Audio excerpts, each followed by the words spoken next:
Joining me in the Power Lunch Johannesburg studio is Johan Aurik, who is Global Managing Partner at AT Kearney. Johan, thank you very much for joining us this lunchtime. Let's have a look forward to 2013. I've been sort of becoming a little bit of a bore with my Power Lunch colleagues about talking about 2013 perhaps being a watershed year for not just for the South African economy, but as we're all interlinked, the global economy, China, the United States, the Eurozone. I just wonder what your impressions are generally. Lindsay, I completely agree. I think 2013 will be a very interesting year to watch.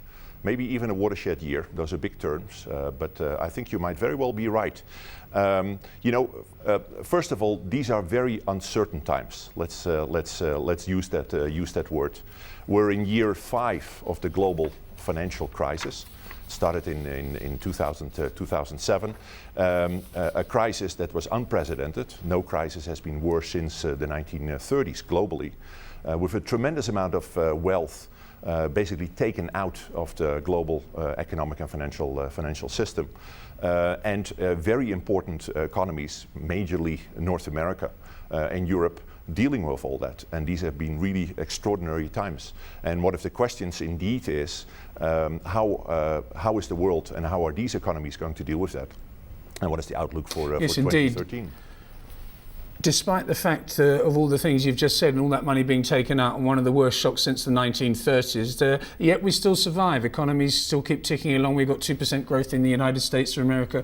We've got 8% growth in China. Okay, we're in a recession in the Eurozone, but figures last week that came out suggested some kind of stabilization.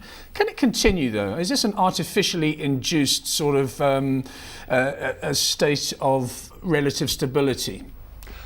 Lindsay, we have been examining these questions regularly, as you can imagine. We do that for our clients, and most recently, a few weeks ago, we brought together globally some of our most important clients, together with economists and thinkers from around the world.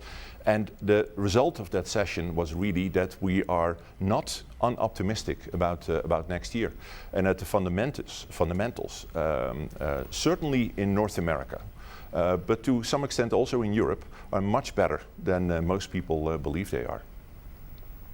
What about the implications for South Africa and for Africa as well? We have got a lot of economies in Africa, Johan, that are independently growing at really, really good rates, but obviously off a low base. South Africa is a different story. We're struggling along at 2.5% at best, I think, but that's because we have the biggest economy in Africa. But your caution over the global environment, does that bode unwell for Africa? No, not at all. We are fundamentally optimistic about Africa, maybe even bullish. Maybe to come back at what we previously discussed in the Americas, Europe and Asia, our basic outlook is that Europe for the next year or next 2 years will be between 0 and 2% growth. The Americas might surprise most. The big question is, of course, the fiscal cliff at the end of the year. And China, we believe, will bounce back. So globally, we are certainly not pessimistic, and that is important for Africa as well. Europe is Africa's biggest trading partner, closely followed by China and increasingly also by the US. A lot of investment money is waiting to be unleashed. That's the best way to put it, we believe. And we think if the big uncertainty in Africa is taken away, the future in terms of foreign investment and in terms of a broader economic outlook will certainly improve. We had foreign direct investment figures out last week and we covered them on Power Lunch, and they showed a startling fall of 43.6%, and a lot of soul searching was done in South Africa about why that was. Was that simply because the foreign direct investment industry worldwide was going into its shell a little bit ahead of the fiscal cliff and a few other problems, or was it genuinely South Africa that was being shunned? What is your opinion? It is both, Lindsay. Certainly a lot of investors worldwide are careful where they put their money, but again, assuming that the euro crisis continues the way it's going, meaning slowly being resolved, and assuming that our American friends resolve their fiscal and debt issues, there's, in terms of that aspect, there's nothing that stands in the way.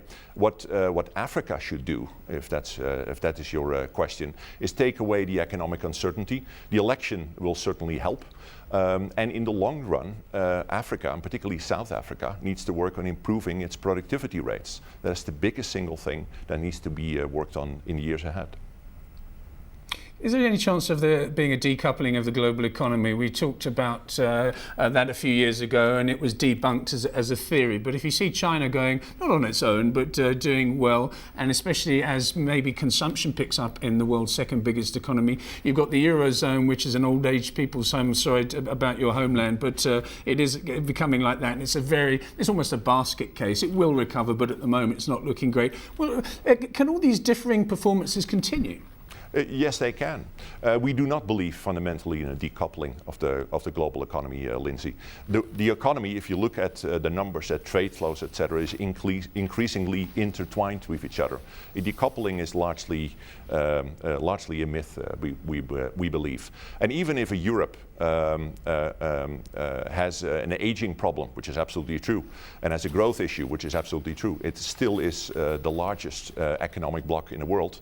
And certainly for the next 10 or 20 years, that is unlikely to change dramatically. So the global economic facts will certainly remain.